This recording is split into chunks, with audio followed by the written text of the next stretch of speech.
Dari langit-langit reruntuhan, serpihan bebatuan dan debu berjatuhan. Makhluk aneh itu terlihat kesal karena tak ada jawaban dari siapapun. Ia mencolek telinganya sendiri, seakan mengejek, dan bertanya, sampai kapan mereka mau pura-pura mati? Seketika, dia langsung menghentakkan kakinya di tanah, membuat bebatuan terbang dan langsung meleparkan itu ke segala arah. Di saat bersamaan, Luna melesat ke depan sambil menangkis bebatuan yang berterbangan. Luli juga ikut menyerang dari sisi lain. Mereka berdua serempak menyerbu, tapi saat serangan mereka tiba, makhluk itu langsung menangkap senjata mereka hanya dengan satu tangan. Mereka terkejut. Serangan mereka ditahan dengan begitu mudah, lalu tubuh mereka dilempar ke arah yang berlawanan. Makhluk itu terlihat bosan, bahkan memejamkan mata sambil berkata bahwa semua ini tidak seru sama sekali. Tapi, ia masih bersedia memberi mereka satu kesempatan terakhir. Saat makhluk itu berbicara, Luli dan Luna diam-diam saling memberi isyarat. Keduanya sepakat untuk bertindak cepat. Luna menarik napas dalam-dalam, lalu menyerbu ke depan dan menebaskan pedangnya. Di saat yang sama, Luli bergerak mengitari makhluk itu dari arah lain. Luna berhenti sejenak, lalu meluncurkan serangan berbentuk roda bulan.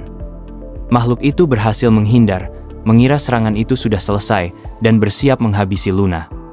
Namun ia tidak sadar bahwa roda bulan itu berbalik arah dari belakang. Mendengar suara angin yang mendesing dari belakangnya, ia buru-buru berbalik dan menahan serangan itu, meskipun harus mundur beberapa langkah. Serangan berhasil ditepis ke atas, tapi saat itulah Luli muncul di belakangnya, memanfaatkan celah, dan langsung menebas punggung makhluk itu dengan serangan pembunuh dari belakang. Darah hijau muncrat dari punggung makhluk itu dan ia terjatuh. Luna terlihat girang karena rencana mereka berhasil. Tapi sebelum tubuh makhluk itu menyentuh tanah, ia menjentikkan jarinya ke arah salah satu telur terdekat. Telur itu pecah, cairannya mengalir dengan cepat ke tubuhnya, dan dalam sekejap semua lukanya sembuh total. Makhluk itu mengakui bahwa strategi mereka lumayan bagus, dan jika mereka adalah lawan yang lebih tangguh, maka hasilnya akan berbeda. Luna sadar, selama telur-telur itu masih ada, mereka nggak bakal bisa membunuh makhluk ini. Ia bisa menyembuhkan dirinya dari jarak jauh, kapan saja. Makhluk itu lalu menuding ke arah mereka dan menyebut bahwa mereka mulai bekerja sama. Luli mengangguk dan Luna mengkonfirmasi bahwa, ya, mereka memang bekerja sama. Makhluk itu menyeringai. Ia mengatakan bahwa meskipun secara individu mereka lemah, kerja sama mereka bisa melukai dirinya. Tapi itu akan jadi serangan terakhir mereka sebagai tim. Dengan senyum licik, makhluk itu membelah dirinya jadi dua tubuh, masing-masing menyerang Luli dan Luna secara terpisah. Ledakan terdengar, debu mengepul. Luli sempat mengira kekuatan makhluk itu menurun setelah membelah diri, tapi tetap saja ia masih sulit dilawan. Ia berhasil menahan serangan. Namun Luna sempat terpukul mundur, dan makhluk itu langsung mengejarnya. Luli panik dan memanggil nama Luna, tapi Luna justru menyuruhnya fokus pada dirinya sendiri. Namun lawan Luli justru memanfaatkan momen itu untuk menyerang. Meskipun ada telur-telur di sekitar mereka, serangan itu cukup kuat untuk membuat Luli terhempas. Namun saat tubuhnya terpental, ia malah tersenyum. Itu bukan senyum panik, justru seperti senyum penuh rencana. Di udara, Luli mengaktifkan teknik Hunter's Blow, menghancurkan banyak telur sekaligus. Ia terus menyerang dengan gencar, menghantam telur-telur yang tersebar di sekitar arena. Makhluk itu memperhatikan dengan santai, menganggap Luli cuma buang-buang tenaga. Telurnya masih banyak, tapi tak lama kemudian, ekspresinya berubah. Ada yang aneh, kekuatan destruktif Luli semakin meningkat. Makhluk itu buru-buru menyerang, menyemburkan darah hijau dan menebaskan tangannya, memaksa Luli berhenti. Tapi Luli berhasil menangkis serangan tersebut. Seketika, muncul sebuah kubah energi besar yang mengembang di atas mereka, diikuti ledakan hebat yang mengguncang area sekitar. Tanah retak, debu dan abu membumbung tinggi. Makhluk itu tidak menyangka Luli punya kartu as sekuat itu. Namun saat Luli melihat makhluk itu masih hidup, ia langsung meminum ramuan pemulih kemampuan, sadar bahwa ia harus menghabisinya sebelum si monster pulih total. Luli kembali menggunakan Hunter's Blow. Namun kali ini, makhluk itu sudah paham dan siap siaga. Ia membuka mata lebar-lebar, mengaktifkan kemampuan uniknya, dan tiba-tiba saja menangkap pedang Luli dengan tangan kosong. Seketika, semua telur yang tersisa pecah, dan dari dalamnya keluar monster-monster baru. Dalam hitungan detik, Luli dikepung dari segala arah, dari dinding, dari langit-langit, semuanya dipenuhi makhluk yang mengerikan. Makhluk utama itu menatapnya dan berkata bahwa sungguh disayangkan, padahal Luli hampir berhasil membunuhnya. Tapi sekarang, semuanya sudah terlambat. Harapannya pupus. Luli berdiri sendiri di tengah kepungan. Matanya menatap tajam ke arah sumber semua mimpi buruk ini. Luli dengan keras menahan seluruh monster yang menerjangnya, sedangkan monster itu sadar, meski kemampuan Luli nggak bisa diremehkan, dia tahu selama serangannya bisa dipotong di waktu yang tepat, dampaknya bakal minim. Di tengah ribuan monster, makhluk itu santai aja, dan menyuruh monster lain menunduk untuk dijadikan kursi. Di sana dia nontonin pertarungan Luli yang menyesakan. Sementara itu, Luna lagi bertarung mati-matian di dalam gua, melawan kloningan monster. Mereka terbang di atas permukaan air, dan Luna berhasil menangkis beberapa serangan lawan. Tapi serangan berikutnya nggak bisa dia tahan, monster itu menghajarnya tepat di perut. Luna terpental keras, membentur dinding gua sampai darah keluar dari mulutnya. Dia jatuh berlutut dengan tubuh gemetar. Monster itu berdiri di seberang dan mengeluh bosan, bilang kalau Luna bahkan nggak punya kesempatan buat balas dendam. Tapi Luna nggak sepenuhnya setuju. Dia bilang bukan karena nggak bisa melawan, tapi karena takdir mereka memang beda. Monster itu sempat terdiam waktu mendengar Luna menyebut soal orang tua yang hilang sejak lahir.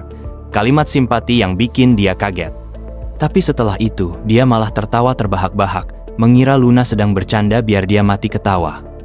Sambil masih ngakak, si monster mulai cerita soal aturan hidup para iblis sejenisnya. Dari sejak menetas, mereka udah harus bersaing dengan tubuh induknya sendiri. Kadang malah si ibu bisa makan telurnya sendiri buat pulih kekuatan. Atau sebaliknya, anak yang kuat bisa makan ibunya buat naik level. Monster itu bilang dia nggak sempat makan ibunya, karena ibunya keburu ngebunuh dia duluan. Makanya sekarang, kalau dia bisa makan anak-anak iblis lainnya, kekuatannya bakal naik drastis. Luna nanya, apa dia lagi lapar? Si monster malah balik nanya, bukankah Luna juga udah makan? Katanya rasanya enak banget. Lalu, dengan ekspresi puas, dia ngeluarin energi berwarna hijau dan ungu dari tangannya, nembakin Luna yang ketakutan. Luna panik, minta dihentikan, tapi monster itu langsung aktifin skill Demon Cage. Luna menjerit, nutup kuping sambil berteriak keras. Suaranya menggema sampai ke tempat Luli berada. Luli yang lagi ngos-ngosan setelah ngebantai ratusan monster langsung panik waktu dengar jeritan Luna. Di bawah kakinya udah ada tumpukan mayat monster. Belum sempat bernapas lega, serangan dari arah lain langsung datang lagi. Monster di atas gunung mayat menguap dan bilang dia capek, nyuruh semua pasukannya buat nyelesain Luli sekalian. Semua monster langsung ngebut menuju Luli, dan Luli pun kembali menebas satu persatu. Tapi jumlah mereka makin banyak, dan mereka datang secepat kilat.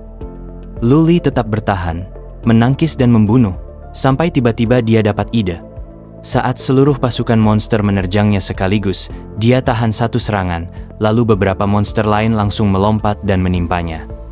Tubuh Luli menghilang di bawah tumpukan makhluk itu, hanya menyisakan sepotong jubah yang berterbangan. Ternyata sistem mendeteksi bahwa Luli naik level. Sekarang dia sudah di level 30, dengan perlengkapan yang meningkat jadi kualitas epic. Dia juga dapat skill baru, Shadow Clone. Dengan skill ini, bayangannya bisa jadi kloningan yang punya 80% kekuatan aslinya dan bisa pakai skill maupun item. Plus, ada juga skill eksklusif Shadow Substitution yang bisa tukar tempat dalam radius 500 meter, cooldownnya 30 menit. Sementara itu, monster utama masih nunggu di atas, tapi sabarnya udah habis. Dia nyuruh pasukannya ngebunuh Luli karena dia kelaparan. Saat dia naik ke puncak dan mengusir semua monster lain buat lihat hasilnya, yang dia temukan cuma jubah berdarah. Dia ngamuk, nanya mana Luli. Dengan brutal, dia nyekek monster di sekitarnya, nuntut siapa yang berani nyolong makanannya. Semua monster panik, tapi dia langsung meledakkan kepala dua makhluk yang ada di tangannya. Monster lain langsung naik ke atas, kecuali satu. Yang satu ini malah turun, ternyata itu adalah Shadow Clone milik Luli. Kloningan itu bergerak tanpa terdeteksi, menyatu dengan kegelapan, dan mulai menyerang dari bawah. Pedangnya menebas cepat, dan dia langsung aktifin Hunter Strike, membabat semua monster di sekitarnya. Monster utama kaget bukan main, dia kira Luli udah mati. Tapi kenyataannya malah sebaliknya. Serangan demi serangan terus menghujani gua, dan cahaya merah memancar tiap kali Luli menebas lawan. Monster itu mulai ketakutan, nggak tahu harus ngapain. Di permukaan danau, suasananya masih tenang. Tapi mendadak, semburan energi merah muncul dari bawah air, melesat ke langit. Kloningan Luli dan dirinya menyerang bersama. Mereka menebas tubuh monster utama, memotongnya jadi beberapa bagian. Di detik terakhir hidupnya, monster itu masih denial, nggak percaya kalau dia bisa dikalahin sama sampah kayak Luli. Tapi ya udah terlambat. Dia sempat lega karena punya teknik cloning juga, mikir bisa hidup lagi lewat klon yang lain. Tapi pas dia ngeliat, klon miliknya malah jatuh berlutut, kedua tangannya udah buntung. Monster itu gemetar, lalu berlutut di depan Luna. Dia minta maaf, ngakuin semua kebodohannya, bahkan bersumpah bakal jadi budak Luna seumur hidup. Dia mohon-mohon biar diampuni. Luna yang mengambang di udara cuma ngeliatin tangannya dan bilang, lumayan juga hasilnya. Monster itu senang bukan main, manggil Luna Dewi dan bersyukur banget atas belas kasihan yang dia dapat.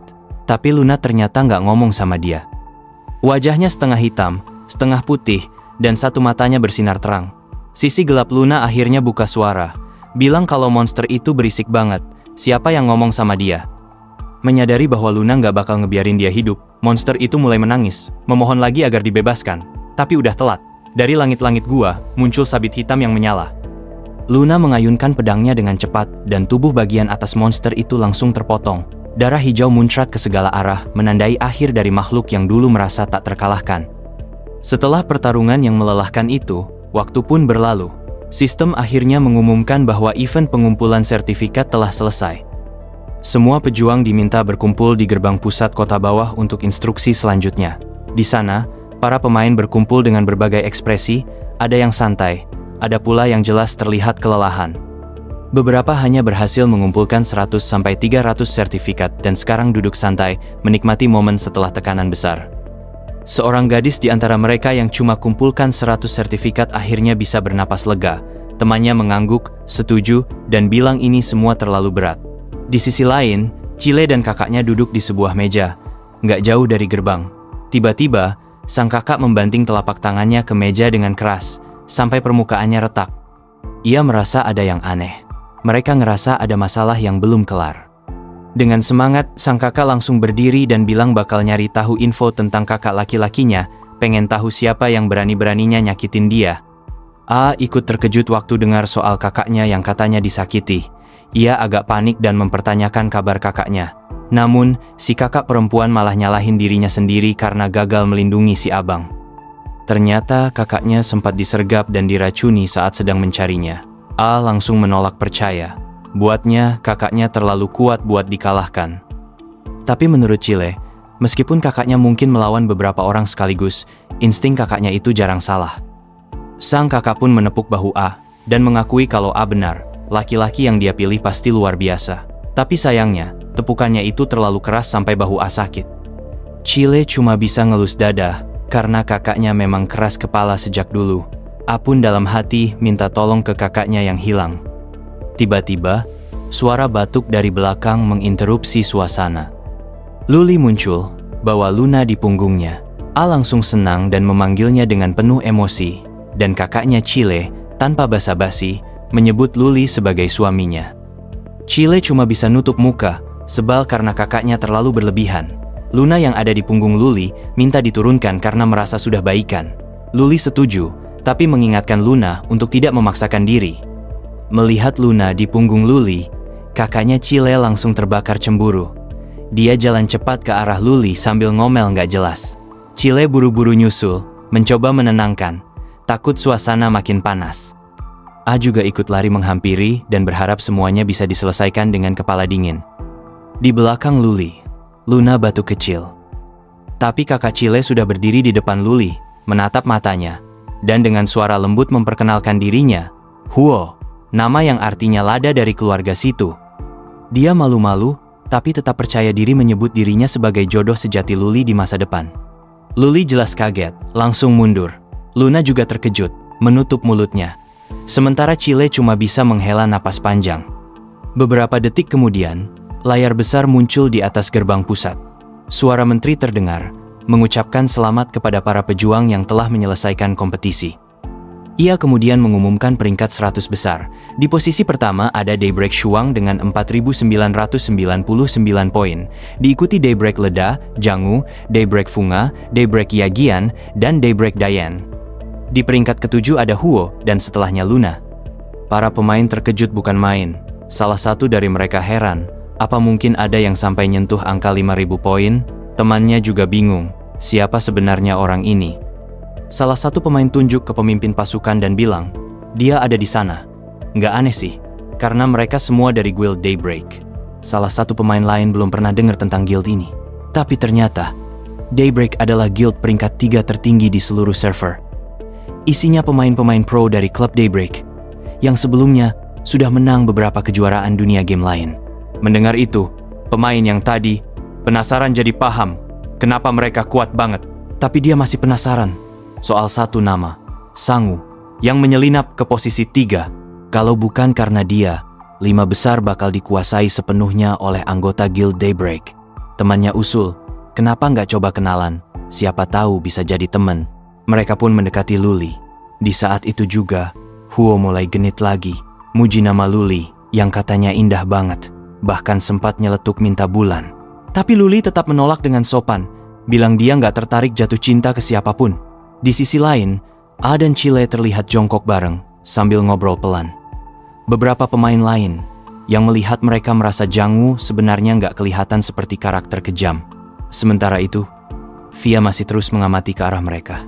Menteri kembali berbicara, memberikan selamat kepada para pemain yang masuk 100 besar. Sebagai bentuk penghargaan dari kerajaan, mereka semua akan diberi poin pengalaman sesuai jumlah sertifikat yang dikumpulkan. Tak lama, poin pengalaman mulai keluar dari portal dan terbang ke setiap pemain. Salah satu pemain kaget karena dapat banyak banget sampai langsung naik 2 level. Temannya bahkan naik 3 level sekaligus. Luli dan teman-temannya juga kebagian. Luna naik ke level 34, A ke level 32, Luli ke 35, Huo ke 37, dan kakaknya ke level 33. Setelah pembagian poin selesai, Menteri bilang bahwa walaupun semua terlihat puas, seleksi belum selesai. Para pemain diminta masuk ke portal menuju lokasi kedua.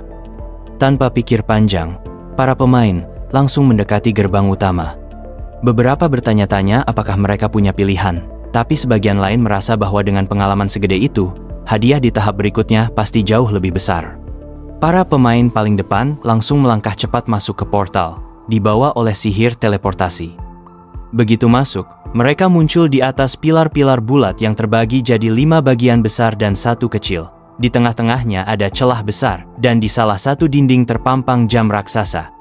Luli juga muncul di atas salah satu pilar. Tak lama kemudian, pemain lain mulai berdatangan memenuhi pilar-pilar lain. Seorang gadis yang muncul bareng Luli tampak panik mencari rekan satu timnya. Sementara itu, pemain lain bertanya-tanya, ini tempat apaan?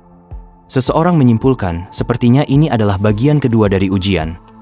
Tiba-tiba, di tengah masing-masing pilar, muncul kilatan cahaya, dan sesosok pria mungil dengan kantong kertas di kepalanya muncul, tersenyum lebar. Ia memperkenalkan diri sebagai pemimpin dari tahap ini. Ujian sejati seorang pejuang sejati nggak cuma soal kekuatan, tapi juga butuh keberanian dan kecerdasan. Tes pertama adalah ujian keberanian, sedangkan yang kedua adalah ujian kecerdasan. Aturannya sederhana, 5 orang akan ditempatkan dalam satu kelompok dan harus main game detektif. Salah satu dari mereka adalah pembunuh, dan yang lainnya harus mencari siapa pelakunya. Di tiap ronde, mereka harus voting untuk mengeliminasi satu pemain. Kalau mereka berhasil menemukan pembunuhnya, pemain yang tersisa boleh lanjut ke tahap berikutnya. Tapi kalau si pembunuh berhasil lolos, dia yang bakal naik peringkat. Masing-masing pemain dikasih kartu karakter yang berisi latar belakang dan petunjuk penting. Mereka diminta membaca informasi itu baik-baik. Luli pun memandangi kartunya sambil berpikir, ini jelas permainan logika. Setelah semua pemain menerima kartunya, sang presenter menjelaskan latar belakang kasusnya. Seorang pejuang bernama Warrior X telah melewati banyak ujian dan berhasil dalam tes kerajaan. Ia hendak melawan naga jahat dan menyelamatkan sang putri. Untuk merayakannya, seluruh kerajaan Tefar mengadakan pesta besar. Tapi setelah pesta selesai, Warrior X ditemukan tewas ditusuk di dekat air mancur taman. 5 tersangka pun teridentifikasi. Seorang rekan pria dari Warrior X, seorang gadis anak menteri, Luli sebagai kapten penjaga kerajaan, seorang ilmuwan perempuan berkacamata, dan seorang pendeta. Host pun menunjuk ke 5 orang itu dan bertanya, siapa yang membunuh Warrior X? Karena dalam kasus ini, hanya ada satu kebenaran, dan tugas mereka adalah menemukan jawabannya. Permainan pun resmi dimulai setelah sang host menjentikan jarinya. Para peserta diminta menyampaikan identitas dan hubungan mereka dengan sang korban secara bergiliran, searah jarum jam. Jika ada aturan yang kurang jelas, sang host akan memandu selama permainan berlangsung. Peserta pertama membuka kartunya dan memperkenalkan diri sebagai rekan satu tim Warrior X. Mereka tumbuh besar bersama seperti saudara kandung. Ketika ditanya bagaimana ia membuktikan dirinya bukan si pembunuh, ia hanya menunjuk dirinya sendiri, sambil tersenyum percaya diri. Katanya, wajah ceria dan tampan seperti dirinya nggak mungkin bisa bohong. Tapi ketika diminta untuk menyebut siapa yang ia curigai, dia justru melempar candaan dan menuding penampilan sang pendeta yang katanya tidak meyakinkan. Setelah itu, gilirannya selesai. Peserta kedua, seorang gadis muda, memperkenalkan diri sebagai putri kedua sang menteri. Ia mengaku pernah diselamatkan oleh Warrior X saat disergap goblin di hutan. Ia menganggap Warrior X sebagai penyelamat dan bahkan mengakui bahwa ia mengagumi pria itu sejak saat itu. Selain itu, tubuhnya lemah dan lebih sering terbaring di tempat tidur. Menurutnya, mustahil dia bisa membunuh seseorang. Saat ditanya siapa yang ia curigai, ia menyebut satu nama, Luli, sang kapten pengawal. Ia berkata bahwa mata-mata ayahnya pernah melaporkan bahwa Luli sering bertengkar dengan Warrior X sebelum kematiannya, tapi Luli hanya diam tanpa membantah. Gilirannya pun berakhir. Selanjutnya, Luli si kapten pengawal mulai berbicara. Ia menjelaskan bahwa dirinya bertugas menjaga keselamatan semua warga kerajaan dan tidak punya hubungan pribadi dengan Warrior X. Ia membenarkan bahwa memang pernah bertengkar dengan Warrior X karena merasa orang itu hanya mencari popularitas dan tak pantas menjadi pahlawan penyelamat sang putri. Tapi meski kecewa, ia tetap patuh pada perintah raja. Ia juga menegaskan punya alibi karena tetap berada di pesta saat insiden terjadi. Saat giliran mencurigai orang lain, ia balik menuduh sang putri menteri menyembunyikan sesuatu dalam hubungannya dengan sang pahlawan. Ia merasa ada yang tak diceritakan. Gadis itu langsung tersinggung, merasa dituduh secara sepihak. Tapi justru peserta lain menyela, mengatakan bahwa tuduhan Luli mungkin terlalu kejam. Giliran Luli pun selesai. Peserta keempat adalah seorang ilmuwan kerajaan. Tugasnya mencatat sejarah dan membuat biografi, termasuk untuk Warrior X. Ia merasa tidak punya motif karena hubungannya dengan sang pahlawan baik-baik saja dan tanpa konflik. Ia juga menyampaikan alibi, ia selalu bersama rekan-rekan ilmuwan selama acara berlangsung. Bahkan saat ke toilet pun ada yang menemaninya. Ditambah lagi, tinggi badannya cuma 145 cm, sementara sang korban 185 cm. Posisi luka di dada juga menunjukkan bahwa korban tidak sedang berlutut, karena tubuhnya jatuh ke dalam kolam. Saat diminta mencurigai seseorang, ia memilih diam, tapi peserta lain menyelanya dan menyebut bahwa ia adalah orang yang cerdas dan mungkin tahu siapa pelakunya. Ilmuwan itu hanya mengusulkan agar para pemain tidak kompeten dieliminasi saja, karena mereka hanya jadi beban. Permainan ini, menurutnya, adalah soal mencari siapa teman dan siapa musuh berdasarkan petunjuk. Terakhir, peserta kelima adalah seorang pendeta. Ia bertanggung jawab atas ritual dan ramalan. Katanya, sehari sebelum kejadian, bola ramalannya menunjukkan gambaran Warrior X tewas tertusuk di istana.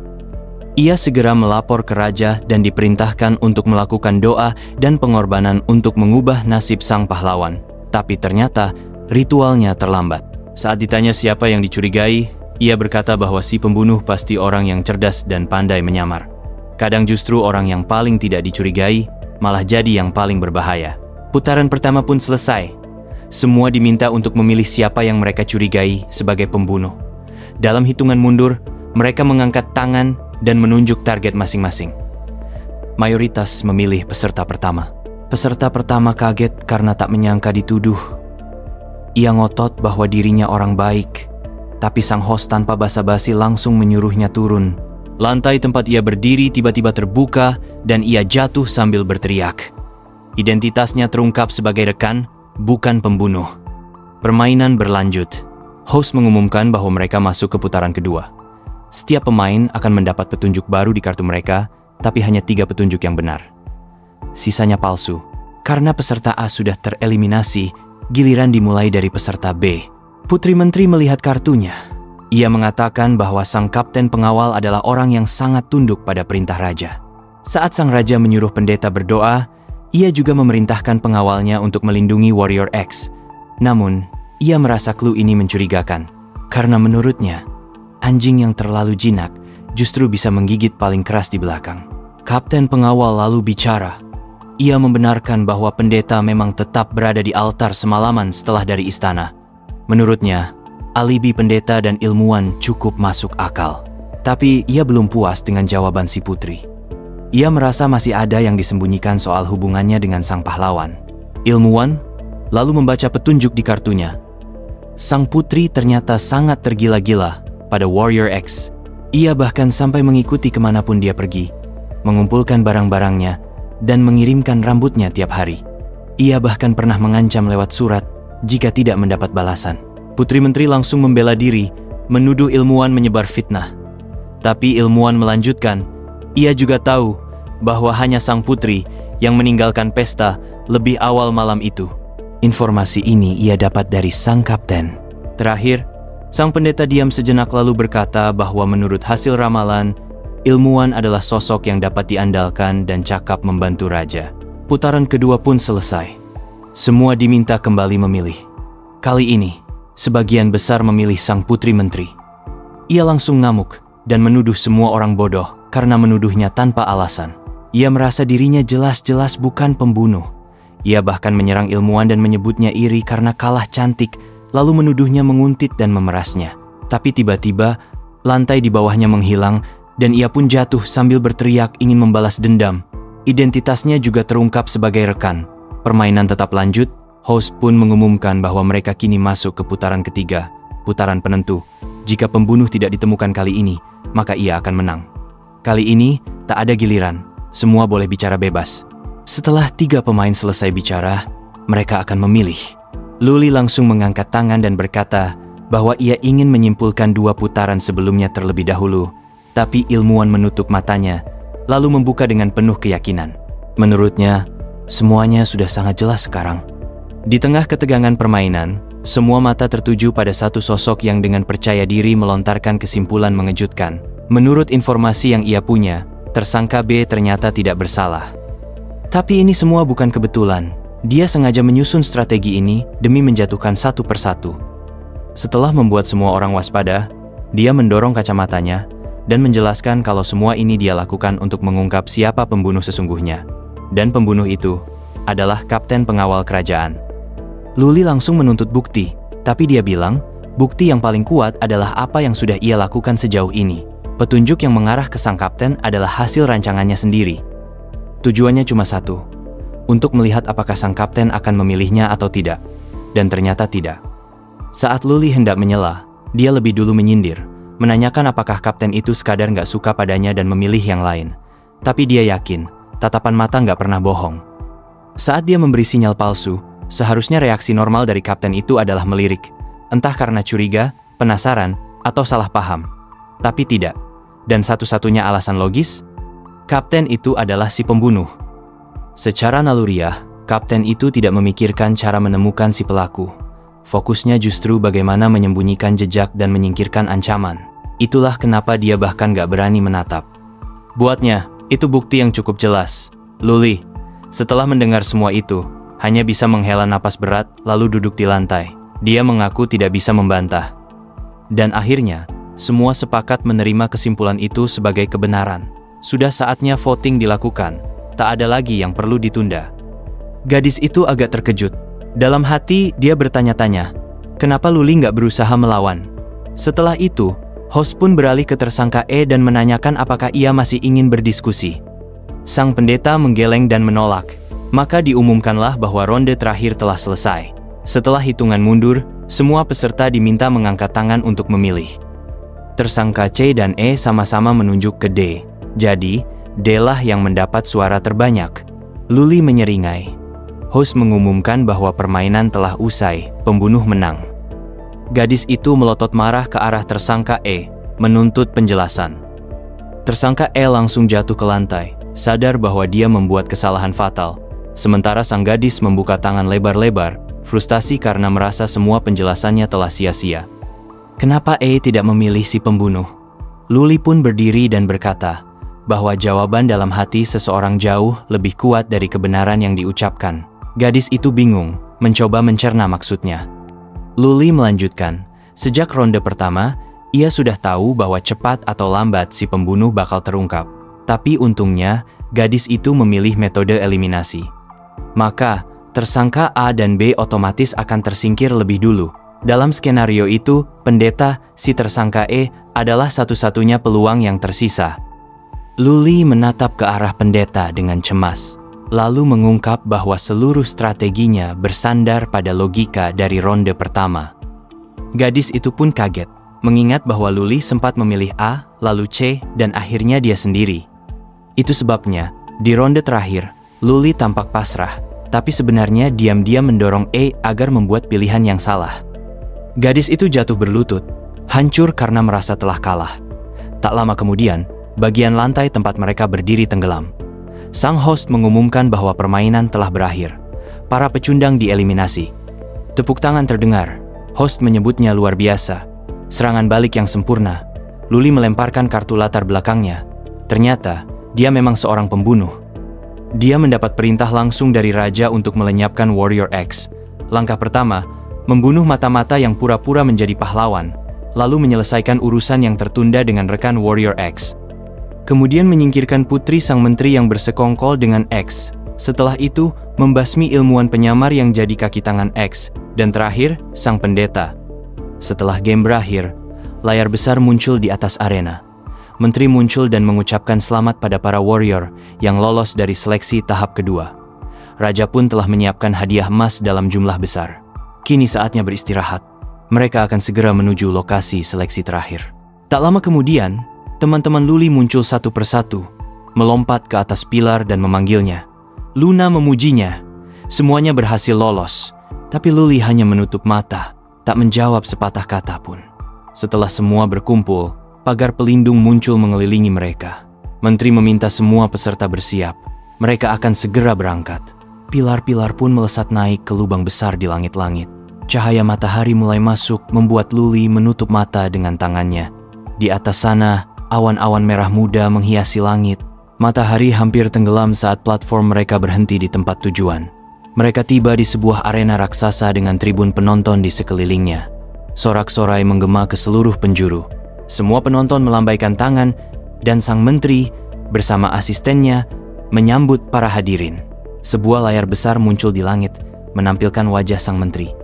Ia meminta semua orang untuk menyambut Raja Tarjin, penguasa tertinggi kerajaan Tefar, dengan tepuk tangan meriah.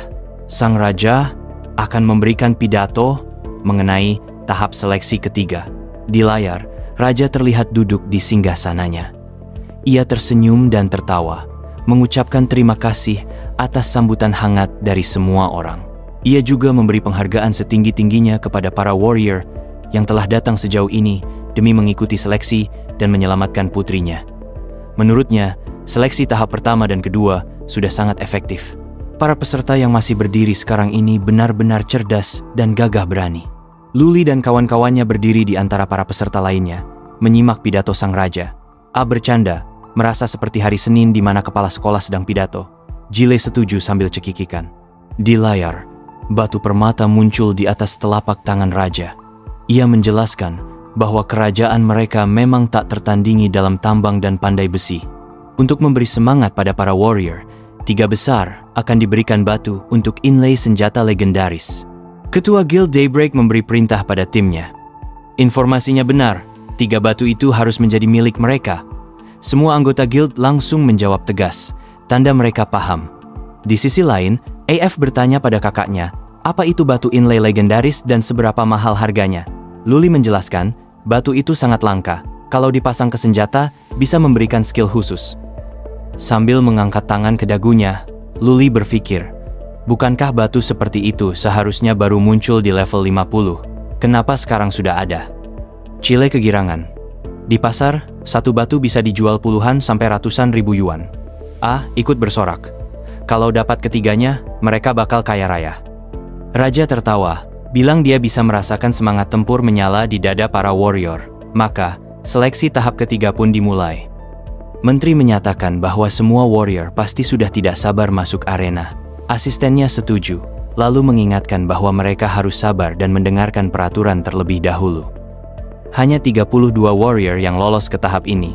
Mereka akan bertarung 1 lawan 1 dalam 5 ronde. Tujuan pertarungan, menjatuhkan lawan dari arena, memaksanya menyerah, atau membuatnya tidak bisa bertarung lagi.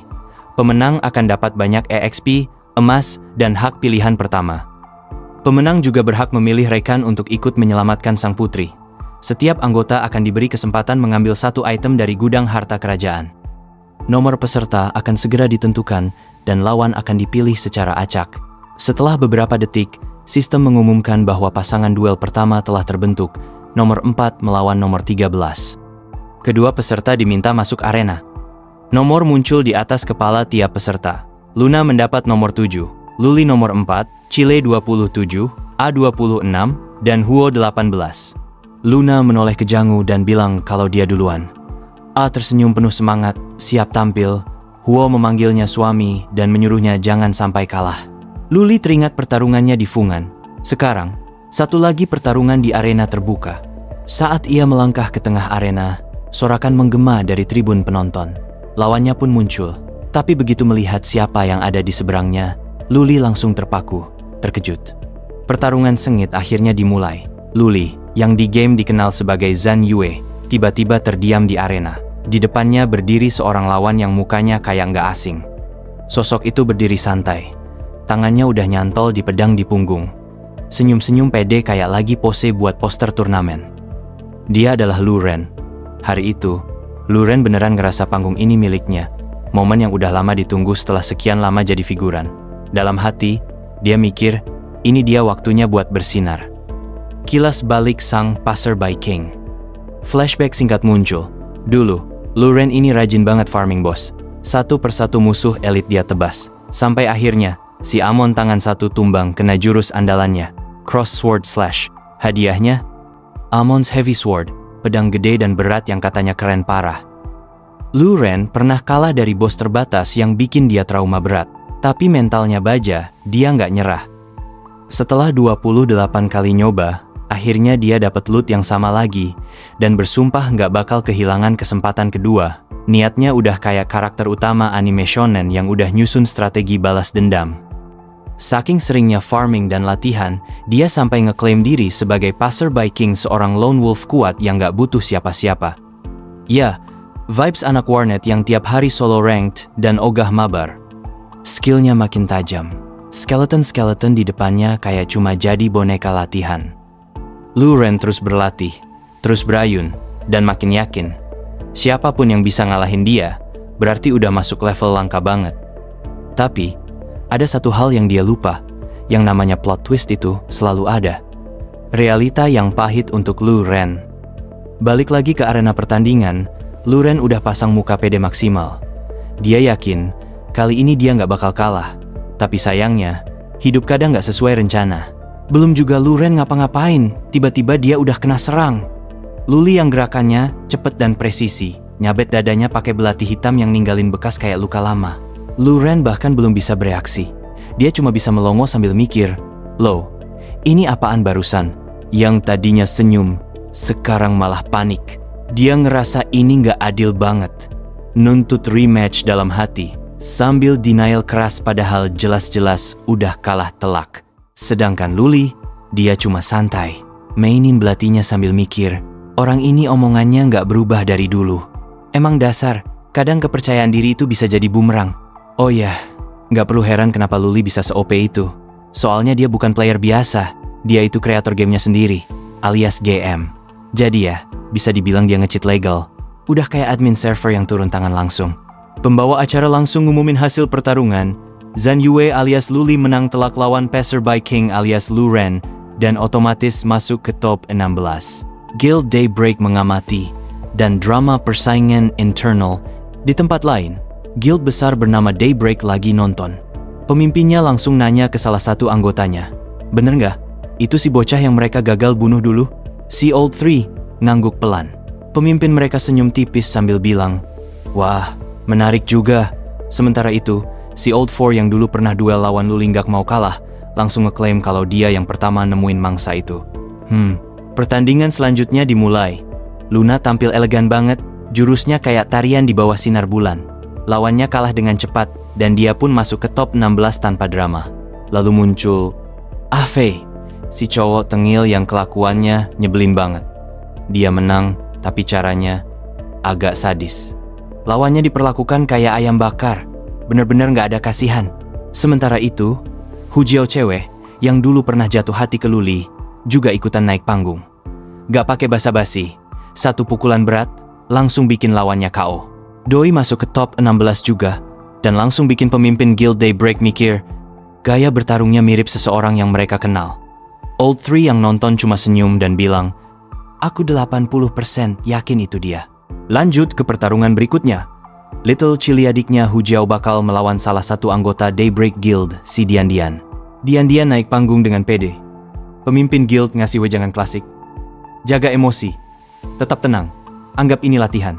Sementara di sisi lain, Fei udah mulai modus ke Little Chili, nyemangatin kayak biasa gaya buaya darat. Tapi Little Chili nggak kalah pede. Dia ngeremehin lawan, bahkan bilang ini gampang banget. Kakaknya pun ngancem halus. Kalau kalah, nggak boleh makan hotpot. Penonton makin rame. Banyak yang seneng bisa nonton langsung pertandingan para pro player. Katanya sih, pengen lihat perbedaan antara anggota guild terkenal kayak Daybreak dan rakyat jelata kayak mereka. Pertarungan dimulai. Little Chili mengaktifkan kekuatan apinya, siap tempur. Dia sok asik duluan, ngatain Daybreak Guild overhype, dan pengen ngajarin pepatah klasik di atas langit masih ada langit. Dian Dian nyaut dengan sarkas tajam ngomentarin ego Little Chili yang katanya lebih besar dari hal lainnya. Langsung aja, Little Chili ngamuk. Dia ledakan api di kakinya dan loncat buat nyerang kepala Dian Dian. Sayangnya, Dian Dian masih santai kayak di pantai. Dengan gerakan kecil, dia nunduk dan ngindarin serangan itu kayak lagi main dodgeball. Dan dari sini, pertarungan beneran baru dimulai. Pertarungan makin panas. Little Chili yang dari awal udah ngegas, terus melompat dan muter di udara, ngelancarin serangan balik dari arah belakang Dian Dian. Dari udara, dia ngeluarin kobaran api yang muter kayak cincin, langsung ngarah ke target. Dian Dian sempat kedorong mundur, tapi dia cepet refleks. Ngeluarin aura ungu panas dari lengannya buat ngelindungin diri. Para komentator di pinggir arena langsung heboh. Mereka ngejelasin gimana Little Chili make apinya buat ganti arah di tengah udara, biar bisa ngejar lawan. Dian Dian juga nggak kalah impresif, katanya dia berhasil selamat karena pakai dorongan tekniknya sendiri. Tapi tetap aja, kelihatan dia sempat kena sedikit damage. Dengan tatapan santai tapi menusuk, Dian Dian nunjukin sarung tangannya yang dihiasi 5 permata mencolok. Wajahnya mulai kelihatan serius ya, serius tapi tetap songong. Dia bilang dia bakal bermain sungguhan sekarang, klasik. Gak lama kemudian, teknik pemanggilan maut dikeluarin Flame Spirit. Dari portal ungu pekat yang muncul di udara, seekor anjing bermata satu keluar. Tanpa babi bu, si anjing langsung meluncur ke arah Little Chili. Ngeliat itu, Little Chili sempat kaget ternyata Dian Dian adalah seorang summoner.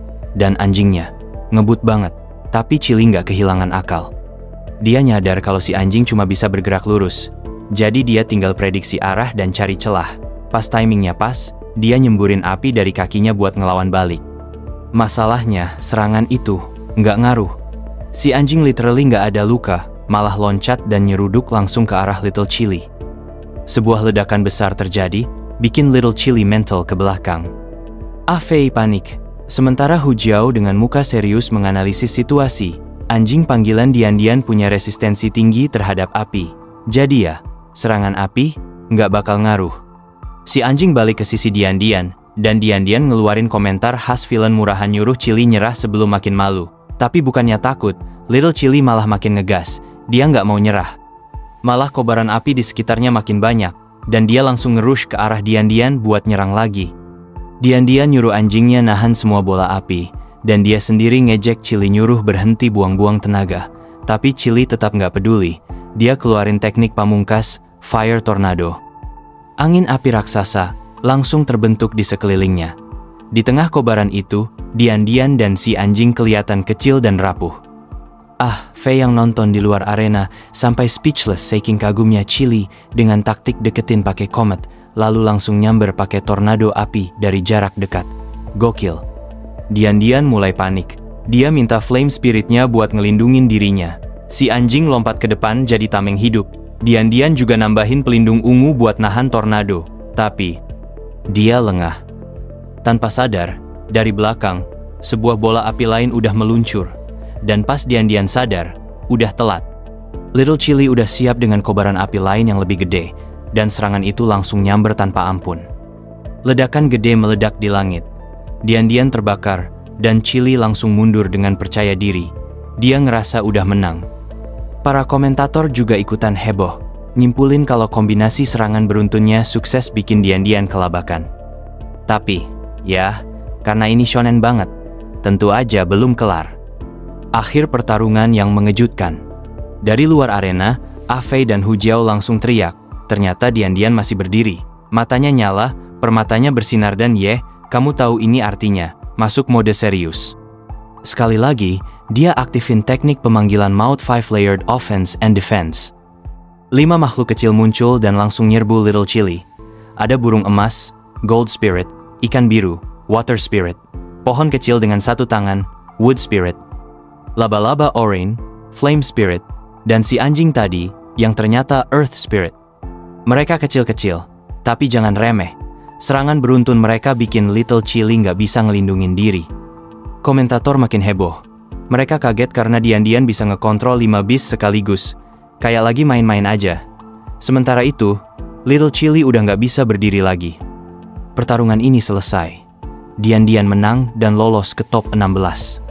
Reputasi Guild Daybreak makin kebukti, dan posisi Dian yang katanya ranking 5 di guildnya mulai bikin penonton bertanya-tanya.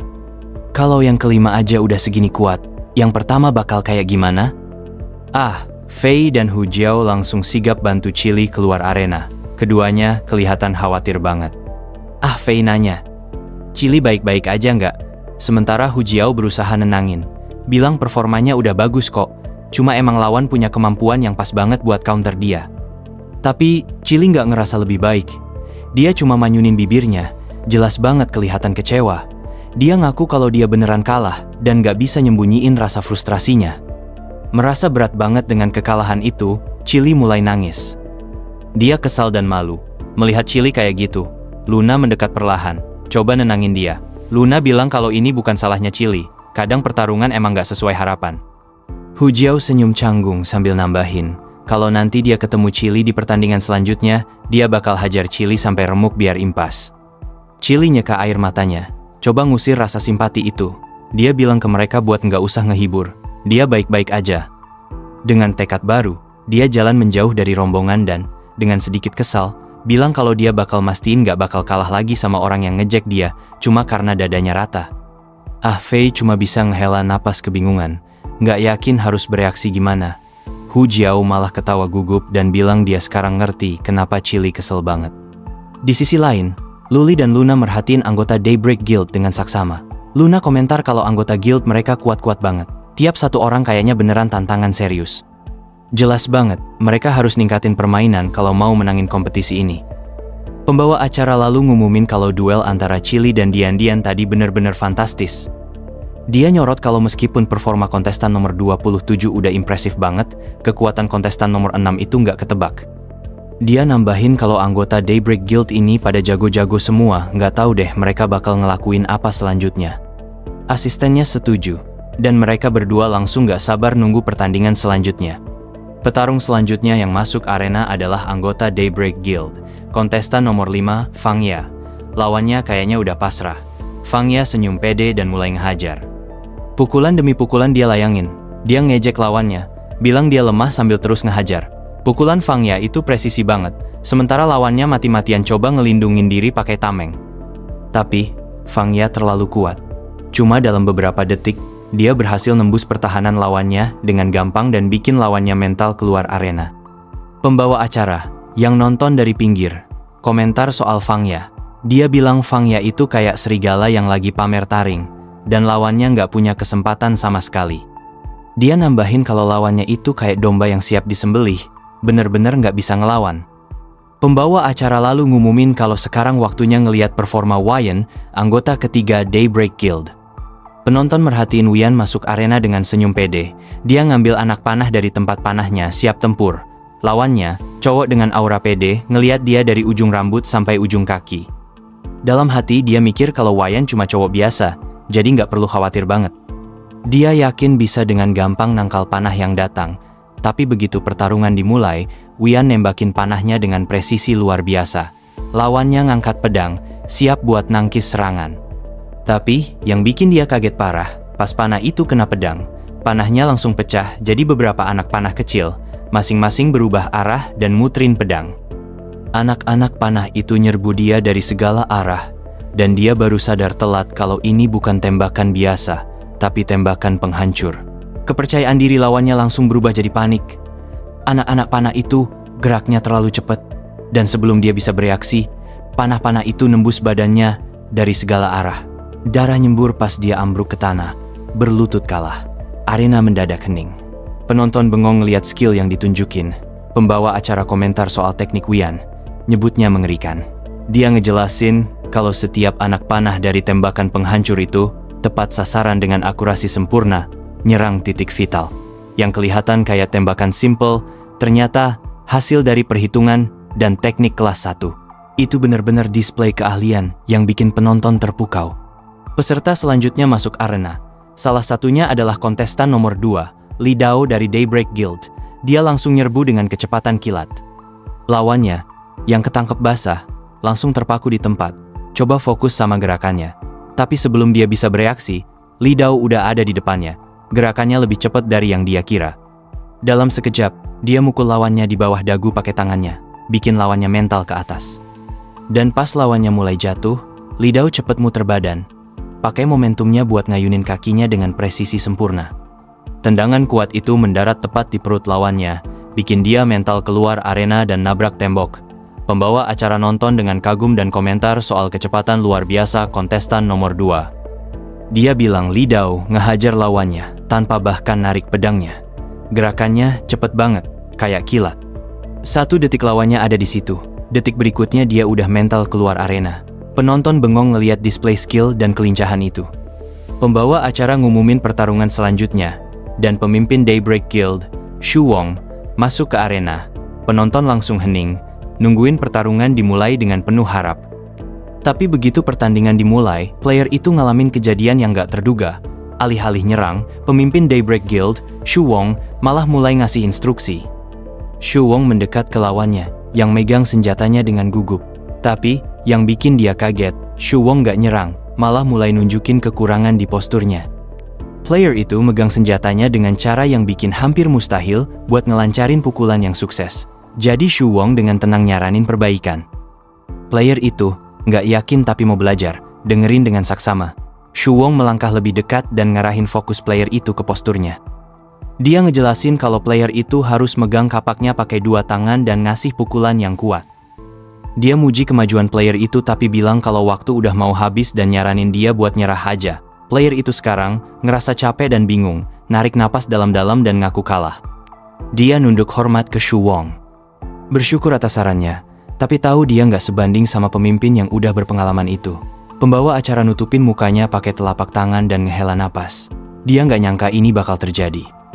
Dia noleh ke asistennya, nyebutin betapa capeknya dia sama pertandingan yang terus-menerus ini. Dengan nada pasrah, dia minta asistennya buat ngambil alih komentar.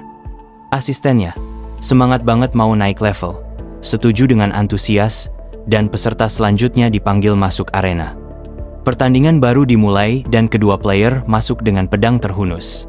Tapi, alih-alih duel sengit, salah satu dari mereka diem dan nanya apa beneran mereka perlu terus bertarung. Player yang lain, dengan hela napas berat, setuju. Dia nyorot kalau mereka berdua cuma buang-buang waktu. Dia nyaranin mereka buat nyerah aja, lanjut ke yang lain. Penonton yang nonton dari tribun gak senang sama keputusan ini. Kekecewaan mereka jelas banget pas gerungan kesal naik dari kerumunan, nyebar ke seluruh arena. Luli, yang berdiri di arena, merhatiin kejadian itu. Dia nyadar kalau kompetitor lain juga pada kehilangan semangat buat bertarung. Dan di titik ini, jelas banget kalau yang tersisa cuma Daybreak Guild. Lalu pembawa acara dan asistennya komentar soal situasi itu. Mereka setuju kalau keunggulan Daybreak yang luar biasa kemungkinan bikin kompetisi ini jadi cepet. Dengan ini, pembawa acara ngumumin daftar 8 peserta terkuat.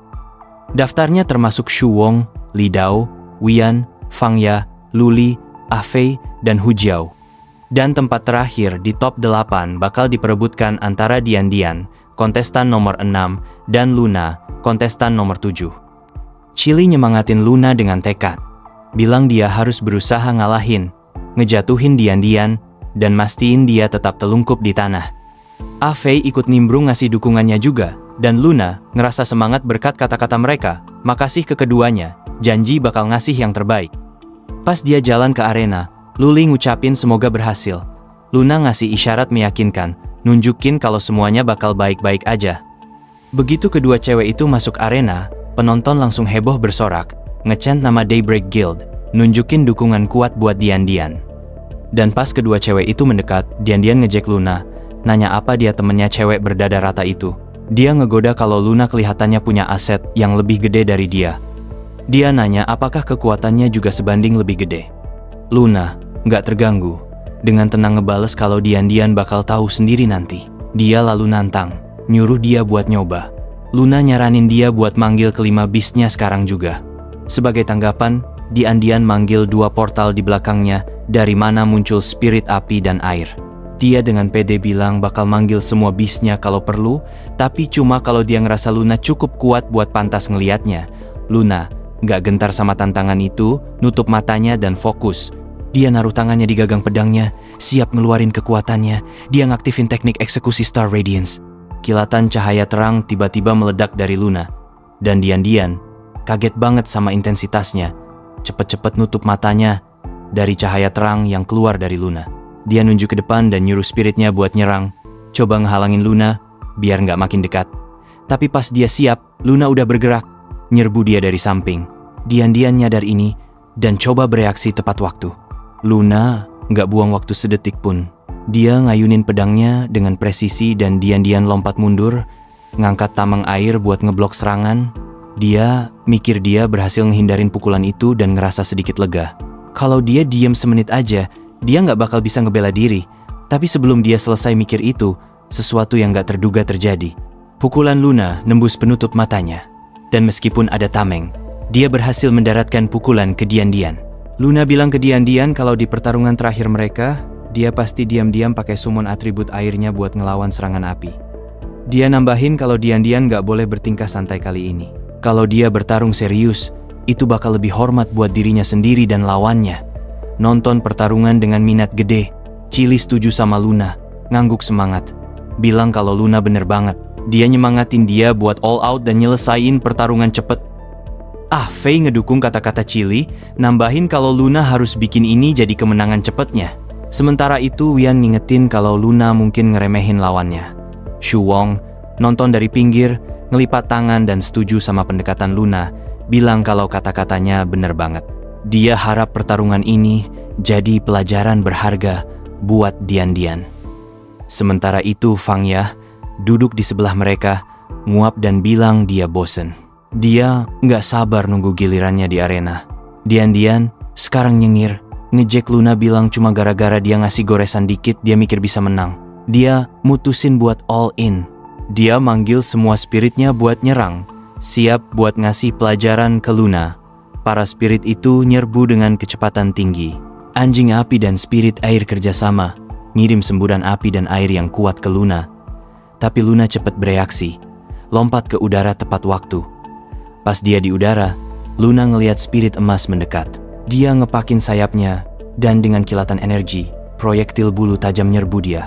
Beberapa kena, bikin dia ngeluarin darah. Pas proyektil itu nembus kulitnya, Luna mendarat dengan anggun. Fokusnya nggak pernah goyah. Tanpa buang waktu, dia muter tajam ke samping, cuma buat ngeliat tangan spirit pohon mukul tanah, manggil sulur-sulur dari bawah. Luna coba ngehindar, tapi udah telat. Sulur-sulur itu ngecengkram kakinya erat, ngejebak dia. Di saat yang sama, spirit tanah pakai kemampuannya, Earth Coffin. Batu-batu tiba-tiba naik dari bawah kaki Luna, ngejebak dia di dalam peti batu. Tanah bergetar, dan dengan raungan keras, batu-batu itu nutup dia. Dian-Dian ngepalkan tinjunya tanda kemenangan. Senyum penuh kemenangan.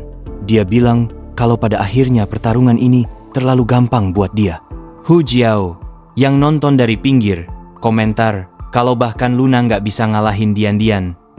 Fei cepet motong, bilang dia masih bisa menang. Chili mikir kalau kombinasi kelima beast atribut ngasih Dian-Dian keuntungan kuat jauh lebih tinggi dari pertarungan sebelumnya. Chili malah makin marah dan bergumam pelan, nyebut Dian-Dian cewek jahat. Luli tetap diem, matanya fokus ke arena, masih nunggu apa yang bakal terjadi selanjutnya. Dia tahu Luna punya sesuatu di balik lengan bajunya. Para spirit langsung balik ke Dian-Dian yang udah keburu selebrasi kemenangan. Dia muji kerjaan para spiritnya. Tapi, pas banget dia selesai ngomong, Luna dan Luli mikir barengan, sekarang waktunya beraksi. Dalam sekejap mata, Luna ngeluarin teknik pedang super kuat bernama Giant Sword Slash. Peti batu itu langsung retak. Luna keluar dari peti dengan gerakan cepat, ngangkat pedangnya tinggi-tinggi. Dian-Dian melotot kaget, nggak sempat bereaksi. Luna ngayunin pedangnya ke bawah dengan kekuatan luar biasa, bikin gelombang debu dan puing nyebar ke segala arah. Untuk sesaat, semuanya hening.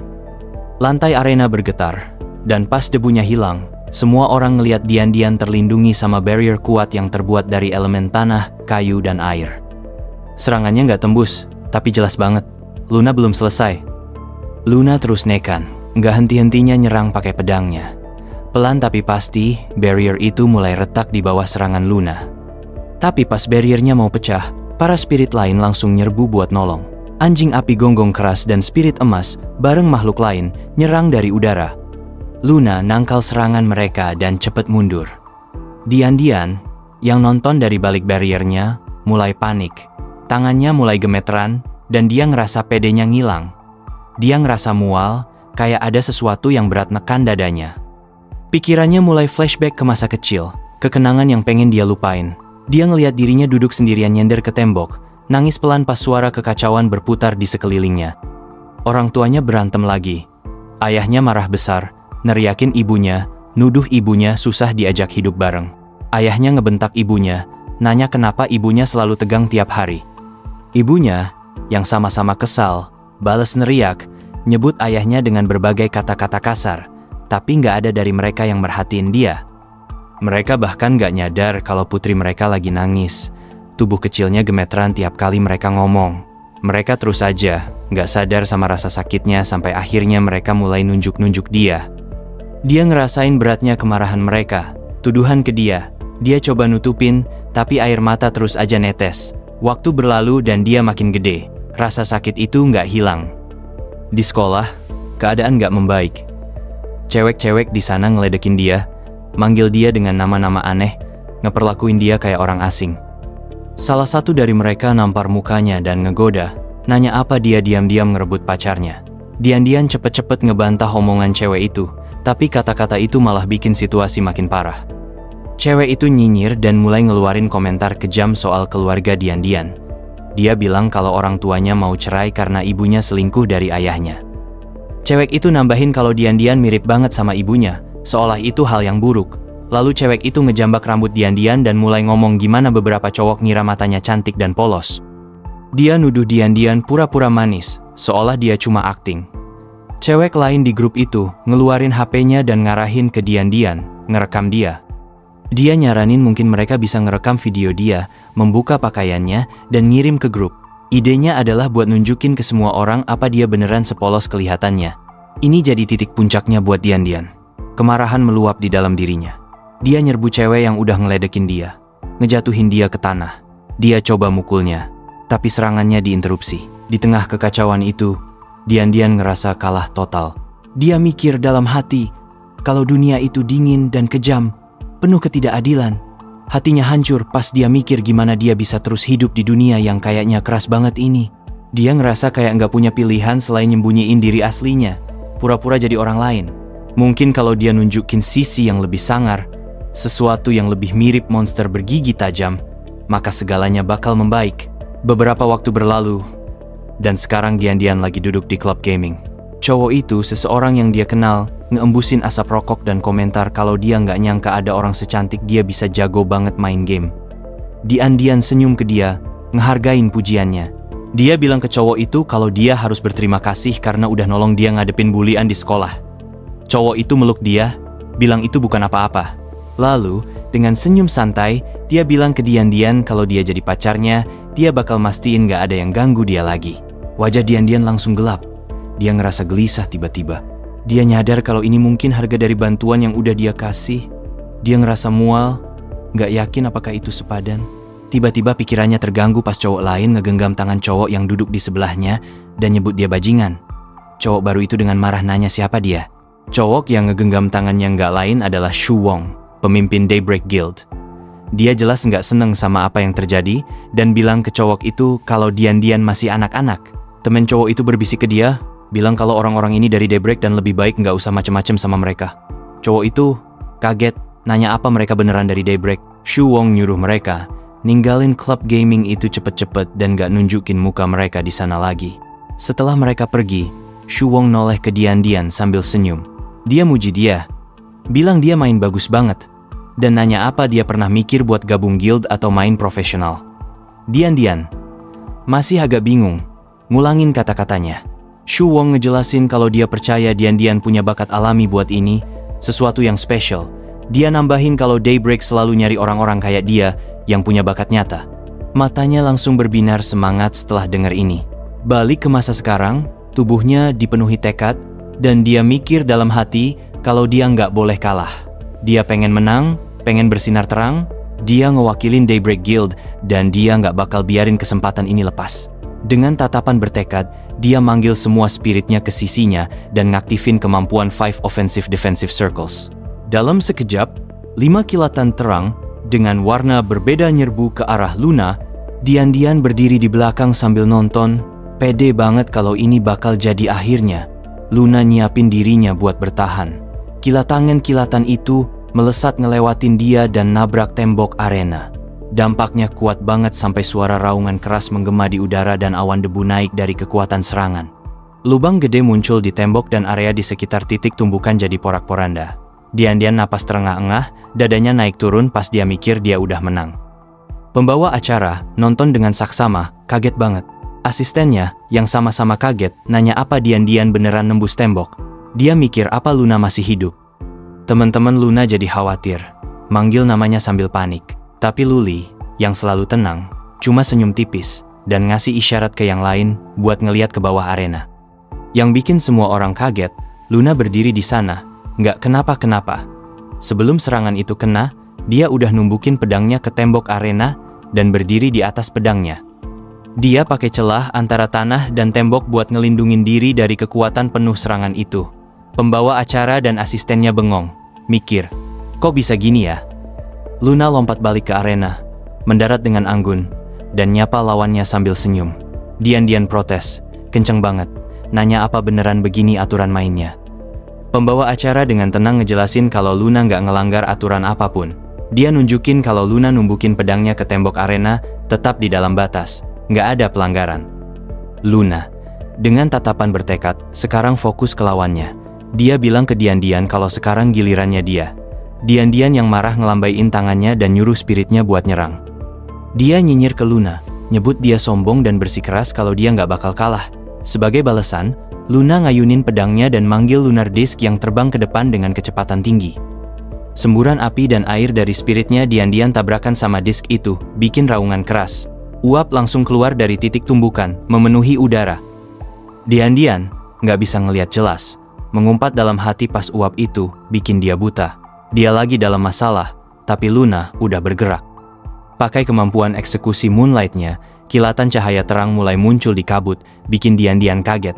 Dia ngelihat ke atas tepat waktu buat ngelihat kilatan itu jatuh dari udara. Dian gak punya pilihan selain ngangkat barrier. Mati-matian coba ngelindungin diri. Kilatan itu terus berjatuhan, nembus kabut dan nyerang spiritnya. Luna belum selesai. Dia pakai teknik Giant Sword Slash, manggil kilatan terbesar dari semuanya, yang melayang di atas barriernya Dian. Dian cepat bereaksi, ngangkat tangannya buat merintah spiritnya buat nguatin barrier dari atas. Tapi usaha ini bikin dia rentan di samping. Luna, ngelihat kesempatannya, muncul di belakang Dian, senyum tipis di bibirnya. Dia bilang ke Dian kalau dia udah ketangkep dan itu semua cuma kedipan. Cepat banget, halus banget. Dian terpaku kaget, nyadar telat kalau dia udah kalah taktik. Sebelum dia bisa bereaksi, Luna mukul, ngasih pukulan terakhir. Dian jatuh ke lantai terluka. Kabut mulai menipis dan sekarang semua orang bisa ngelihat apa yang terjadi. Luna berdiri sebagai pemenang. Pembawa acara ngelihat sekeliling nanya apa kabutnya udah hilang. Dia kelihatan kaget ngelihat kalau Luna udah ngalahin Dian. Ini kemenangan Luna, Sekarang Dian masih shock, natap lantai. Spiritnya udah hilang dan dia bergumam kalau dia udah kalah. Tapi pas dia mulai nerima kekalahan, Luna ngulurin tangannya buat nolong dia berdiri. Pas matahari nembus awan di atas, ngasih sinar hangat ke arena, Luna senyum dan bilang dia harap mereka bakal punya pertarungan bagus lagi di masa depan. Setelah pertandingan selesai, pembawa acara ngumumin kalau Luna, sebagai peserta nomor 7, udah ngamanin tempat terakhir di top 8. Dia nambahin kalau sekarang grup Luli bakal ngadepin Daybreak Guild. Suasana dipenuhi antisipasi. Ini bakal jadi tantangan yang mendebarkan. Semangat pembawa acara makin gede pas dia bilang kalau 4 pertarungan selanjutnya bakal intens, dipenuhi lawan-lawan kuat. Cuma yang terbaik yang bakal lolos ke tahap selanjutnya. Siapa yang bakal menang dan siapa yang bakal jatuh. Masa depan bakal ngungkap jawabannya. Setelah pertarungan sengit tadi, tim perawatan arena langsung gercep masuk lapangan. Kerusakan akibat pertarungan emang parah banget. Pembawa acara sampai kaget ngelihat kehancuran yang segitu gedenya. Dia nyuruh penonton sabar dulu, selagi timnya nutup semua lubang dan ngencengin lagi arena. Chili nyamperin Luna dengan senyum cerah. Kelihatan banget dia semangat. Dia dengan seneng muji Luna, bilang Luna keren banget. Padahal selama pertarungan, Chili udah khawatir parah. Luna, yang rendah hati kayak biasa, bilang kalau lawannya tadi kuat banget. Dia bilang ke Chili, semua ini berkat info yang dia dapat dari pertarungan Chili tadi. Makanya, dia bisa balik keadaan. Dia ngelirik ke arah Daybreak Guild dan ngerasa sedikit tertekan, apalagi pas mikir anggota tim mereka yang kuat-kuat kayak Dian. Sementara itu, Dian yang masih galau sama emosinya, jalan nyamperin pemimpin guildnya. Matanya penuh air mata dan kekecewaan. Dia minta maaf, ngerasa nggak cukup kuat buat jadi bagian dari tim. Dia mikir dia cuma bikin malu Daybreak Guild. Pemimpin Daybreak Guild nyadar kegelisahannya dan dengan tenang nyamperin dia. Dian sempat kaget, mikir dia bakal dimarahin. Tapi yang bikin dia kaget, pemimpinnya cuma ngusap kepalanya dan bilang dia nggak boleh ngomong yang aneh-aneh. Dia nenangin Dian kalau dia itu berbakat, dan meskipun dia belum lama di tim, dia punya masa depan cerah. Dia ngingetin kalau wajar aja ngadepin tantangan dan nyuruh dia buat nggak ngeremehin lawan mereka. Dia percaya kalau tim mereka bakal bisa nikmatin serunya kompetisi ini bentar lagi. Setelah sebentar, pembawa acara ngumumin kalau penonton kayaknya udah pada bosen nunggu. Asistennya setuju sambil senyum. Pembawa acara lalu bilang kalau arena udah diperbaiki dan siap buat pertarungan selanjutnya. Asistennya ngumumin kalau peserta selanjutnya siap masuk arena. Kontestan nomor 4 Luli bakal ngelawan kontestan nomor 5 Fangya. Luli dan Fangya sama-sama masuk arena dan langsung tatap-tatapan. Fangya, dengan senyum lebar, semangat banget bilang seneng akhirnya bisa ngadepin Luli lagi. Dan kali ini, nggak ada yang bakal ngeganggu pertarungan mereka. Keduanya ketemu di pertandingan yang pas banget. Luli, kelihatan tenang dan cuek, ngehunus pedangnya dan ngebales kalau bakal sesuai kata Fangya. Pembawa acara, ngerasain ketegangan dan semangat di arena, nyorot kalau ini bakal jadi pertarungan yang beda dari yang lain. Luli dan Fangya jelas siap ngasih yang terbaik. Dan, bener aja, begitu sinyal dikasih, Luli dan Fangya langsung nyerbu satu sama lain. Pedang mereka tabrakan dengan suara klang keras, dan kekuatan benturan itu bikin gelombang kejut nyebar ke seluruh arena. Tanah di bawah mereka retak dan arena bergetar dengan benturan yang luar biasa. Pembawa acara condong ke depan, matanya melotot nggak percaya. Dia teriak kaget, mikir apa mereka udah ngehancurin arena lagi. Asistennya, yang sama kagetnya, nunjukin kalau itu baru benturan pertama mereka. Meskipun syok dan kaget dari para penonton, Luli dan Fangya terus bertarung, nggak nunjukin tanda-tanda melambat. Tiap ayunan senjata mereka, percikan api beterbangan, nerangin arena. Fangya, dengan senyum pede, ngayunin pedangnya dan ngasih pukulan telak ke bahu Luli. Luli coba nangkis, tapi pukulan itu bikin dia kaget dan dia terpaksa mundur selangkah. Benturan itu narik dia ke samping, tapi Luli gigit gigi, cepet nguasain diri. Dia muter dan ngebales dengan ayunan lebar, niatnya buat dorong Fangya balik, tapi Fangya cepet. Dia nyerang lagi, bikin Luli mental ke belakang. Meskipun keras, Luli berhasil tetap di arena. Debu memenuhi udara. Kedua prajurit itu diam sebentar, ngambil napas. Fangya nyengir, jelas banget dia nikmatin pertarungan itu.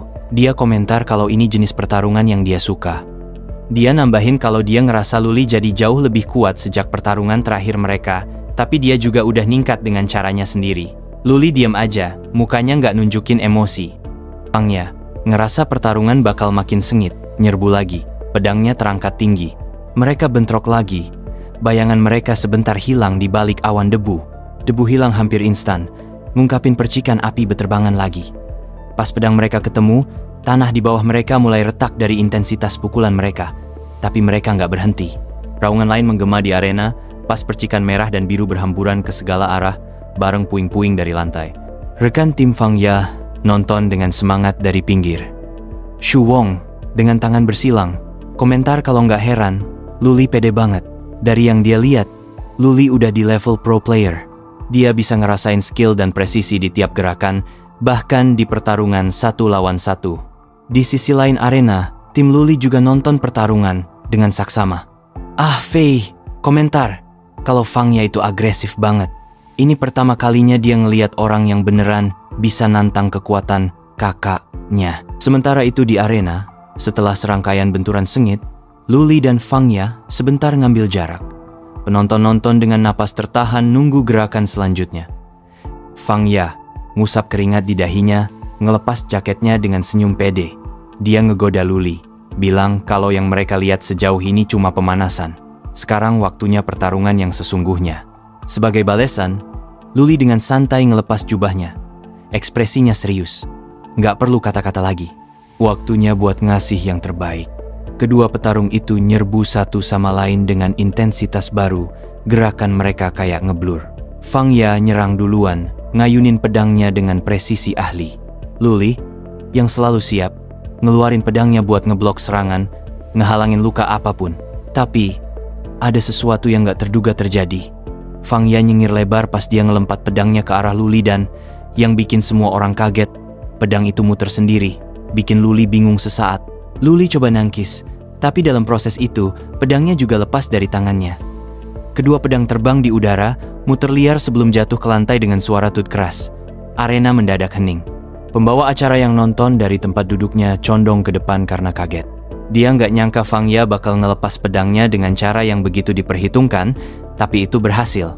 Kecepatan mikir Fang Ya udah ngelucuti senjata dia dan Luli, ninggalin mereka tanpa senjata. Fang Ya ngepalkan tinjunya makin erat, ekspresinya fokus dan bertekad pas dia pelan-pelan ngurangin jarak antara dia sama Luli. Dalam sekejap dia ngayunin tinjunya tajam ke arah Luli, niatnya buat pukulan telak. Tapi Luli yang selalu waspada, nunduk pas banget, nyaris ngehindarin pukulan itu. Tapi Fang Ya nggak berhenti. Dia terus nekan, ngelancarin serangkaian pukulan cepet dan kuat ke arah lawannya. Luli dengan cekatan ngeblok setiap pukulan, tapi serangannya datang begitu cepet, sampai dia ngerasa tekanan makin gede. Tinjunya Fang Ya tiba-tiba mulai bersinar dengan cahaya biru terang, energinya melonjak. Tanpa peringatan, dia ngayun ke kepala Luli dengan kekuatan luar biasa. Pukulan itu kena, dan Luli mental ke tanah. Darah nyembur dari luka di mukanya. Dia jatuh ke lantai dengan keras, tapi dia cepat bereaksi. Pakai tangannya buat nopang diri. Dia ngehindarin jatuh ke tanah sepenuhnya. Dalam gerakan cepat, Luli ngedorong dari lantai. Kakinya ngayun dengan presisi terlatih. Dia nendang dada Fang Ya dengan sekuat tenaga, tapi Fang Ya nangkis pukulan itu pas banget. Nggak ada jeda buat pemulihan. Tanpa buang waktu, Luli condong ke depan, kakinya ngedorong dari tanah dengan kekuatan ledakan. Dia lompat ke udara dan ngedorong lututnya langsung ke muka Fang Ya. Suara tulang beradu dan benturan yang bikin ngilu menggema di arena. Fang Ya terhuyung mundur, darah netes dari mulutnya pas dia berusaha pulih, tapi dia nggak jatuh. Kedua prajurit itu berdiri, saling melotot, berdarah tapi nggak menyerah. Keheningan itu sebentar sebelum mereka nyerbu satu sama lain lagi. Tinju terangkat, siap buat ronde lain. Luli nyerang duluan, ngasih pukulan telak ke muka Fang Ya.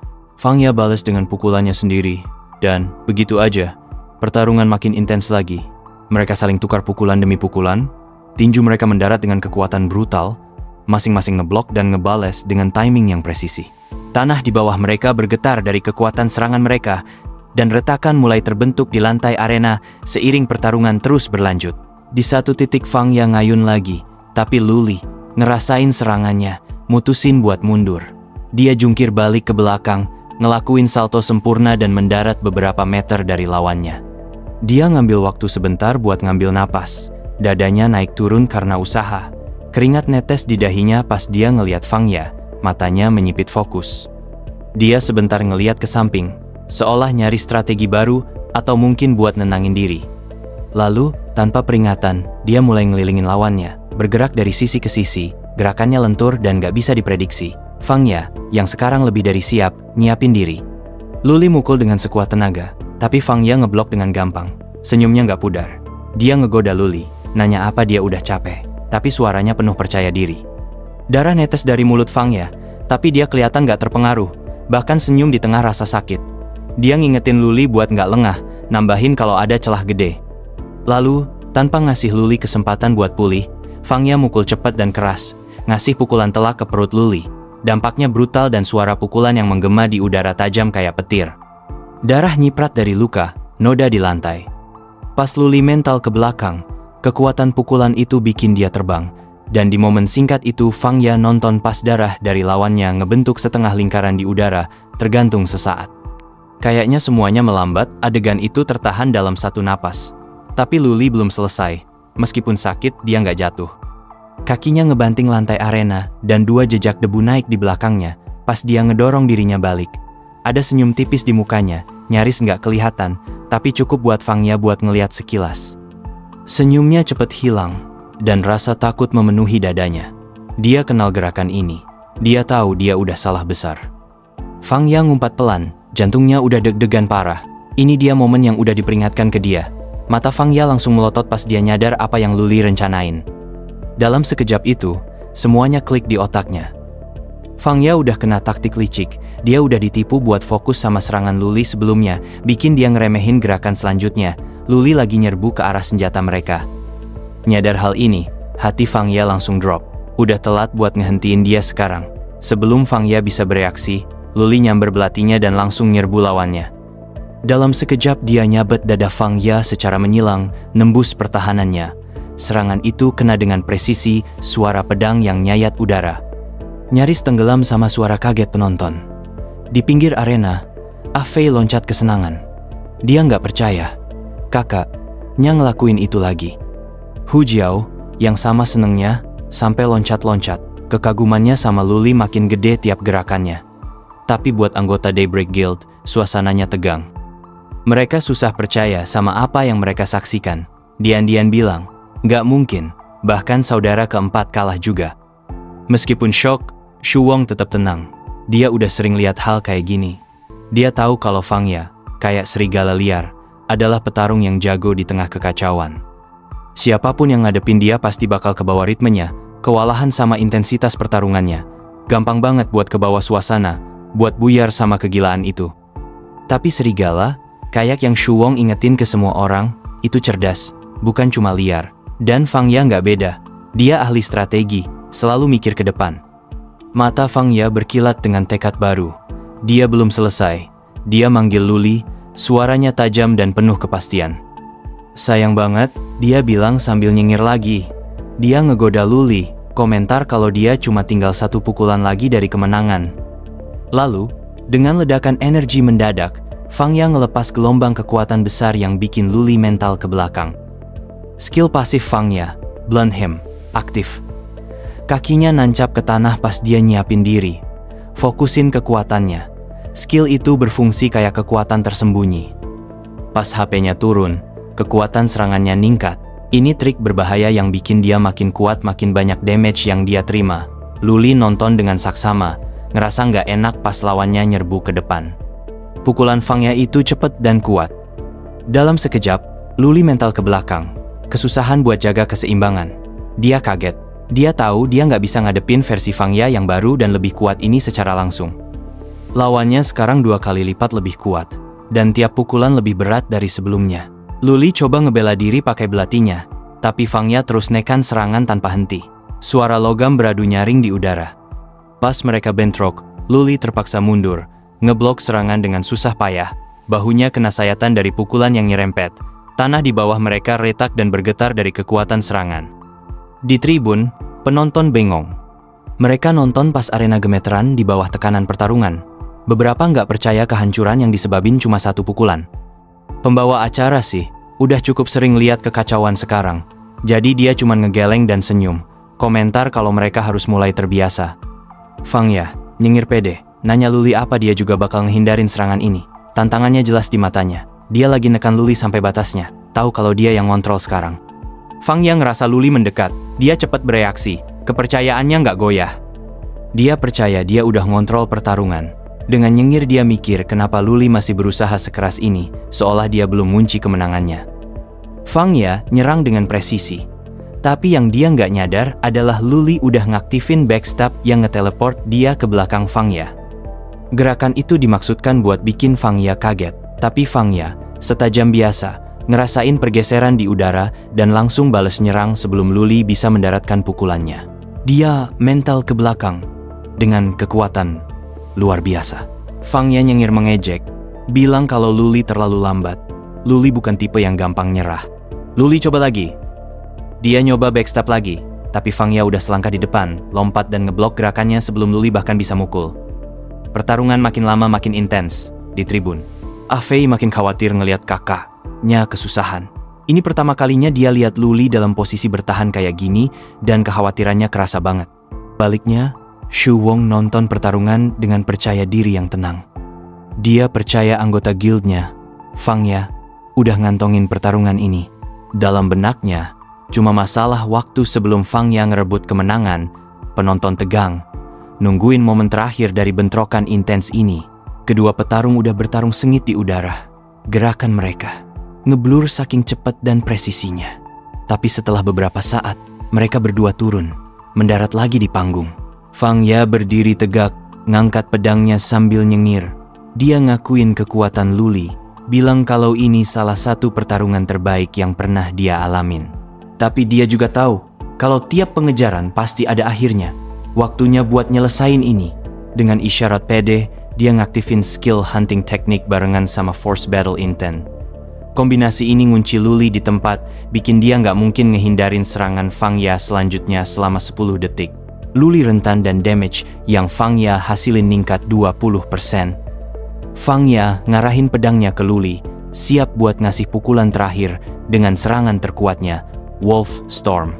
Luli, meskipun udah capek, senyum tipis. Dia ngakuin ke dirinya sendiri kalau dia udah lama nggak ngalamin pertarungan sesulit dan seseru ini. Tapi dia belum selesai. Dengan gerakan cepat, Luli manggil senjata keduanya. Itu kejutan buat Fang Ya, sesuatu yang nggak dia duga. Luli, dengan senyum nyengir, bilang ke Fang Ya kalau dia lupa nyebutin sesuatu yang penting. Dia pakai 2 senjata. Kagetnya Fang Ya kelihatan jelas, tapi Luli belum selesai ngejelasin. Dia nginget-nginget gimana, pas dia ngalahin pemimpin Saint Light Guild, dia dapat penghargaan White Bay dan Hidden Dragon in the Abyss yang legendaris. Hidden Dragon in the Abyss bukan senjata biasa. Itu senjata kuat, item langka yang didesain khusus buat para assassin. Durabilitasnya 100, dan kekuatan aslinya ada di kemampuannya buat pecah jadi 2 bilah terpisah. Tiap pukulan ninggalin tanda di target. Makin banyak pukulan, makin kuat damage-nya, dengan potensi ngasih sampai 240% damage tambahan. Hidden Dragon bersinar, dan Luli nyiapin diri buat ngeluarin kekuatan penuhnya. Fang Ya nyadar telat kalau dia udah ngeremehin lawannya. Pertarungan ini masih jauh dari selesai. Fang Ya ketawa, nikmatin intensitas pertarungan. Dia terkesan sama kekuatan Luli, nyadar kalau ini jenis lawan yang udah dia tunggu-tunggu. Tapi Luli sama bertekadnya buat nunjukin ke dia kalau dia lebih dari yang udah dia lihat sejauh ini. Dengan antisipasi yang sama-sama mereka rasain, kedua petarung itu nyerbu satu sama lain, ngeluarin kekuatan penuh mereka. Arena bergetar pas energi besar mereka nyebar keluar, bikin hembusan angin yang nyapu seluruh stadion. Debu beterbangan kemana-mana, nutupin pandangan, dan tekanan dari serangan mereka kerasa nyata banget. Pembawa acara dan asistennya cepet-cepet nunduk nyari perlindungan. Kekuatan bentrokan, saking dahsyatnya, sampai kerasa kayak seluruh arena bisa runtuh. Pembawa acara nanya apa pertarungannya udah selesai, tapi asistennya cuma ngegeleng, bilang buat nahan dulu karena debunya belum hilang. Ketegangan ningkat pas debu akhirnya mulai hilang. Penonton nahan napas, nungguin siapa pemenangnya. Pas debunya hilang total, hasilnya jelas, Luli keluar sebagai pemenang. Dia yang berdiri tegak, udah menangin pertarungan sengit itu, dan ngamanin tempatnya di top 4.